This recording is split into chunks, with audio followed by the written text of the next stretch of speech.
Captain पूरे ship को operate करते हैं।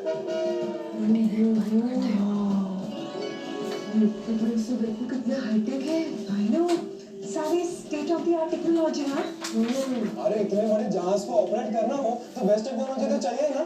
एब्सोल्युटली। और यहाँ से कैप्टन को आगे का मौसम, रूट, कहाँ जाना है सब पता चल जाता है। इतना बड़ा क्रूज चलाना मतलब बहुत जिम्मेदारी की बात है, नहीं? आई विश हम कैप्टन से मिल पाते हैं ना। क्या बबीता जी, कैप्टन को कैसे मिल सकते हो लोग? वो भी है। आप लोग बस 2 मिनट रुके, मैं कुछ ट्राई करता हूँ। All the best. हुआ क्या? वाह, क्यों कर रहे हैं? देखो ना।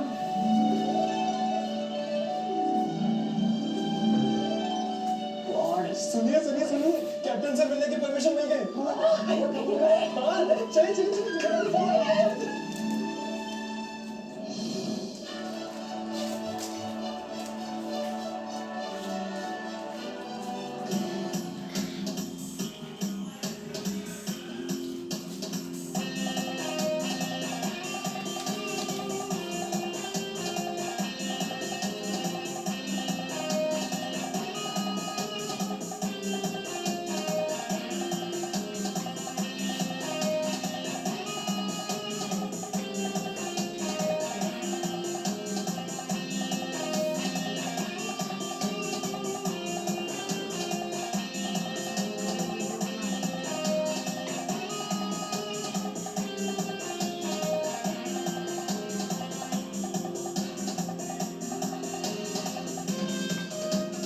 Thank you so much for letting us view your cabin here. Well, it is my pleasure to have you here. Thank you. Thank you, sir. Thank you so much. We'll take your leave, sir. Thank you. We'll see you. Bye. चलो चलो 5 बज गए, हम लोग 16 deck पे पहुंच जाते हैं। अरे यहाँ तो कोई नहीं है। अरे कहीं वो हमारा इंतजार करके चले तो नहीं गए। अरे शुभ बोलो डप्पू, अगर ऐसा हुआ ना तो इंडिया रहने का पूरा खर्चा हमें करना पड़ेगा जेल से। नहीं। अरे भाई खर्चा भी करना पड़ेगा और पता भी नहीं चलेगा कि वो कौन है। और सबसे बड़ी प्रॉब्लम ये है कि मोबाइल में नेटवर्क आ नहीं रहा है, टिकट बुक कैसे करें? और सिंगापुर जाके अगर बुक किए तो एन मोमेंट पे 3-4 गुना महंगा टिकट मिलेगा भाई। हेलो गोकुलाम।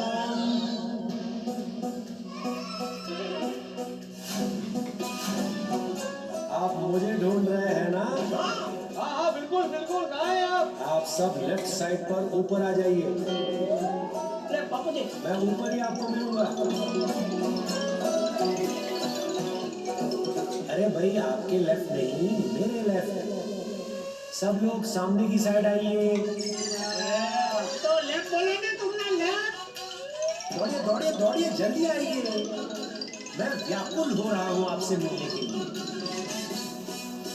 ओहो, आप लोगों ने बहुत टाइम लगा दिया, इसलिए मैं ही नीचे आ गया हूँ। आ जाइए, सब नीचे आ जाइए। चालले काय माणसाचं? कभी बोलता इधर जाओ, कहीं बोलता उधर जाओ। अरे है किधर वो? सब लग जाएगा चूना। देखना हो ना हो इसके पीछे सुंदर रानी निकलेगा। नहीं देखा क्या छोटी मोटी प्लानिंग होना तो समझ में आता है। ये जिसने भी किया है इतनी बड़ी प्लानिंग की है, सोच समझ के किया है। सुंदर लाल हो रहा है तो इतना नहीं है। नहीं ना ना,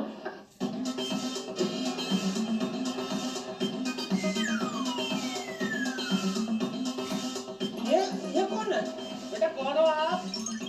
ये इसने स्पॉन्सर किया हम सबको ये? इसलिए पूछते बेटा कौन हो आप? बेटा कुछ बोल के बताओ जरा, आवाज तो सुनिए उसकी आवाज। बोलो hello hello, mic testing 1 2 3, hello hello. Jethalal ऊपर ऊपर।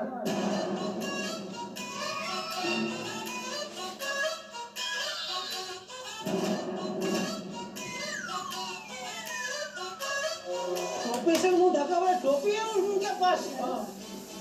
अरे उनका काय का है तो उसके पास, मतलब ये पक्का सुंदर ही है। सुंदर है माता साहब, सुंदर है। तो शक्ल देखे तो मालूम पड़ेगा ना। अरे टोपी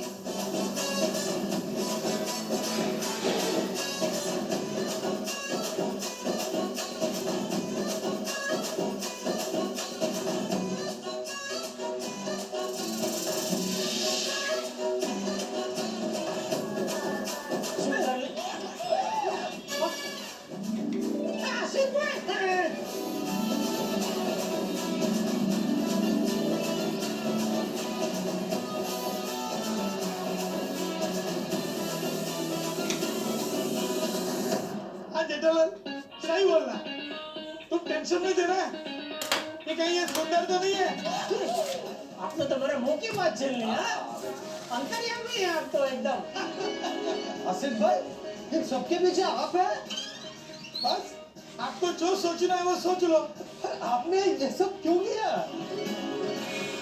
पोपटलाल, याद है उस दिन तुमने शादी के सिलसिले में मुझे फोन किया था? हाँ। और हमारी लंबी चौड़ी बात हुई थी। हाँ। मैंने ये भी कहा था कि मैं शादी के लिए पूरी मेहनत कर रहा हूँ। हाँ। फिर मैंने तुमको ये भी कहा था कि भाई तुम्हारी कुंडली थोड़ी कॉम्प्लिकेटेड है। हाँ। तो योग्य लड़की नहीं मिल रही है। फिर तुम मैरिज ब्यूरो में गए और वहाँ जो चित्रकार और पत्रकार का जो हादसा हुआ उससे मुझे भी दुख हुआ। जहाँ वो लड़की लोग चित्रकार पोपटलाल को ढूंढ रही थी और तुमको गहरा सदमा लगा और तुम मायूसी के पिंजरे में बंद हो गए। आपको ये सब कैसे पता चला? पोपटलाल, नाम आसिफ कुमार मोदी है मेरा, सबकी खबर रखता हूँ। अरे हमारे जेठालाल है ना, उनका फोन आया था और मुझे सारी बात बताई कि पोपटलाल एकदम पोपट होके मायूसी के पिंजरे में उदास होके बैठा है। ना खाना खा रहा है, ना कुछ बातें कर रहा है, ना हंस रहा है, बस दुखी होके बैठा है। बोलो बोलो जेठालाल। हाँ आशीष भाई, कैसे हैं? अरे भाई, तुम्हारा फोन आता है मैं खुश हो जाता हूँ। हैप्पी होली। हाँ, हैप्पी होली, हैप्पी होली। और मेरी ओर से गोकुलधाम में सबको हैप्पी होली। नहीं, जरूर जरूर बोलूंगा। और जेठालाल, कैसे चल रही है लाइफ? सब फर्स्ट क्लास, ठीक ठाक, मजे में हो ना? नहीं, बिल्कुल नहीं आशीष भाई। क्यों भाई, क्यों मजे में नहीं है? गोकुलधाम सोसाइटी में इस बार होली की तैयारी नहीं हो रही है क्या? नहीं, होली की तैयारी तो हर साल की तरह एकदम जोरों शोर से हो रही है, लेकिन फिर भी पूरी सोसाइटी में मायूसी का माहौल छाया हुआ है। मायूसी का माहौल गोकुलधाम में? हाँ, सोचिए, जिस गोकुलधाम की हवा हमेशा खुशनुमा रहती है वो अचानक प्रदूषित हो गई है। निराशा ने पूरी हवा बिगाड़ कर रख दी है। एक काम करता हूँ, कल सुबह ना एक ट्रक भर के हंसी खुशी और मस्ती की हवा भिजवाता हूँ। नहीं आशीष भाई, ये मजाक की बात नहीं है, आप प्लीज मजाक मत कीजिए। अरे मजाक तो तुम कर रहे हो। गोकुलधाम सोसाइटी में कभी मायूसी छाती है क्या? नहीं छाती है, लेकिन ये छाते वाले ने छवा दी है। एक काम करो जेठालाल, गहरी सांस लो और शांति से बताओ, पूरा विस्तार से बताओ, हुआ क्या है? अभी विस्तार से बताऊं तो जो पोपटलाल है वो शादी की बात को लेके इतना मायूस हो गया है कि निराशा के गहरे कुएं में एकदम तड़िए में जाके बैठ गया और उसके जिम्मेदार सिर्फ और सिर्फ आप है। ए भाई, हो जेठालाल, अरे भाई मेरे पे क्यों बिल पड़ रहे हो?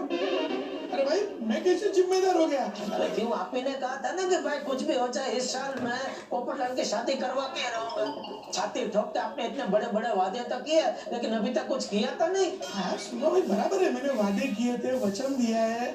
और ये कि देखो, कोई नेताओं जैसा वचन नहीं है, मैं उसके लिए दिल से मेहनत करता हूँ। बड़े बड़े ज्योतिष को कुंडली दिखाइए कि भाई बताओ ये पोपटलाल की शादी कब होगी। अभी क्या है, उसकी कुंडली थोड़ी कॉम्प्लिकेटेड है, शादी का योग जल्दी से बन नहीं रहा है। अभी मैं क्या कर सकता हूँ? मैं थोड़ी उसके लिए जिम्मेदार हूँ। आप लोग उसको समझाओ कि थोड़ी धीरज रखें। अरे आशीष भाई, अभी तक वो धीरज रख के ही तो बैठा था, लेकिन अभी मुझे लग रहा है कि उसकी धीरज खुट गई है। अरे भाई, ये शादी ब्याह का मामला है, शॉपिंग थोड़ी करने का है कि बाजार में गए और किट में ढूंढ के लेके आए। पूरा जीवन बिताना है, कोई सुशील सुंदर कन्या मिलनी चाहिए।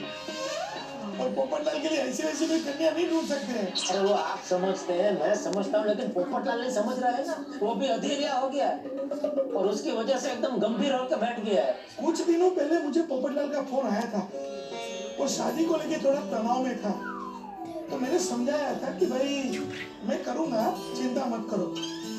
जब भी पोपटलाल कोई लड़की को मिलता है और शादी की बात नहीं बनती है तो वो थोड़े टाइम के लिए मायूस हो जाता है, लेकिन बाद में तो वापस खुश हो जाता है, जिंदगी खुशी से जीता है। तो ऐसे क्या हो गया जेठालाल? कुछ तो हुआ होगा। कुछ तो हुआ होगा क्या आशीष भाई? हुआ ही है। अभी कुछ दिन पहले किसी मैरिज ब्यूरो से उसको फोन आया कि भाई एक नहीं दो लड़कियों ने आप में इंटरेस्ट दिखाया है।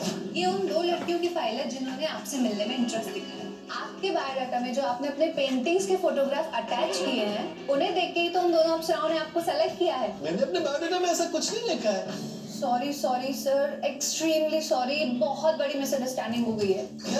सर मेनका और उर्वशी ने चित्रकार पोपटलाल को सेलेक्ट किया, मैंने गलती से आपको पत्रकार पोपटलाल को फोन कर दिया।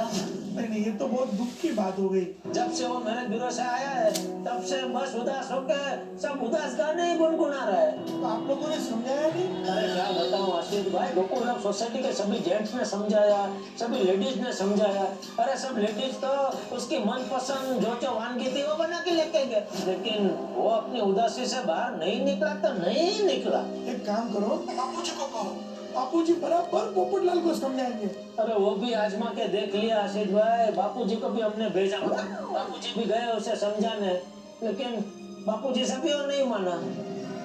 अरे आप मानोगे नहीं आशीष भाई, आज होलिका दहन की पूजा में भी वो मौन व्रत धारण करके आया था, मुंह पे वो मास्क पहन के आया था, किसी से उसने कुछ बात नहीं की। वो घर से कुछ 3-4 चिट्ठी अलग अलग बना के लेके आया था, हम लोग में से कोई भी उससे कुछ पूछता था तो उसमें से एक चिट्ठी निकाल के हमको बता देता था।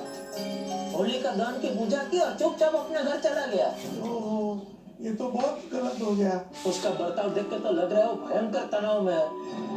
हम सबको तो डर लग रहा है कहीं वो संसार का त्याग ना कर दे। ऐसा नेगेटिव मत बोलो कुछ भी, सब अच्छा होगा। नहीं, हम भी चाहते हैं कि सब अच्छा हो, इसीलिए तो मैंने आपको फोन किया। कभी देखिए हम सबने तो कोशिश कर ली उसको उदासी से बाहर निकालने की, लेकिन वो हमारी तो बात मान ही नहीं रहा है। तो अभी आप भी कुछ कीजिए, उसको कैसे भी करके उदासी से जरा बाहर निकालिए प्लीज। लेकिन अभी इसमें मैं भी क्या कर सकता हूँ?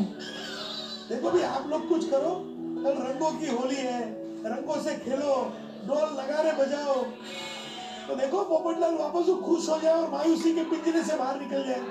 चलो ठीक है, एक और कोशिश करते हैं हम लोग, हम भी कुछ सोचते हैं, आप भी कुछ सोचिए। आशा करता हूँ कल सब ठीक हो जाए। आप सभी को मेरी शुभकामनाएं। Thank you, thank you. अरे ये खबर सुन के मैं भी मायूस हो गया और मुझे भी तुम्हारी चिंता होने लगी। हमेशा हंसते रहने वाले, सबको खुश रखने वाले, अगर पोपटलाल ऐसे मायूस हो जाएंगे ना तो मजा नहीं आएगा। देखा जाए तो पोपटलाल की इस मायूसी का जिम्मेदार मैं ही हूँ, लेकिन क्या करूं? डिप्रेशन, मायूसी, उदासी कैसे आती है? एक ही नेगेटिव सोच, एक ही माहौल में बार बार सोचने से। पोपटलाल के विचार बदलना जरूरी है। थॉमस कुक ट्रैवल पोपटलाल को फॉरेन ट्रिप करवाता हूँ, लेकिन वो अकेला जाएगा? अरे नहीं नहीं, पूरी गोकुलम सोसाइटी जाएगी, तो पोपटलाल का मायूस होना कैंसल। वाह वाह वाह वाह आसिफ भाई, आपने तो कमाल कर दिया। देखो पोपटलाल, एक बात बताता हूँ, ये बात हमेशा दिल में रखना। तुम इतनी जगह सब जगह घूमे, एंजॉय किया, मस्ती की, देश विदेश के सब पर्यटकों को मिले, कितने सारे टूरिस्ट हैं, सब देश विदेश से आए। तुम क्या मानते हो? ये सब लोग अपने जीवन में खुश हैं? सब लोग एकदम सुखी है? क्या किसी को अपने जीवन में कोई कंप्लेन नहीं है? लेकिन खुश हमें रहना पड़ता है। और जब हम नए नए लोगों को मिलते हैं, नई नई जगह पे घूमते हैं और हमारा दुख बांटते हैं, तो हमारा दुख कम हो जाता है। और पोपटलाल, ऐसे मत समझो कि जीवन में तुम अकेले दुखी हो। सब लोग के जीवन में कुछ ना कुछ दुख होता है। बस खुश रहो। जब भी दुखी हो जाओ ना, तो बंद कमरे में, बंद पिंजरे में मायूस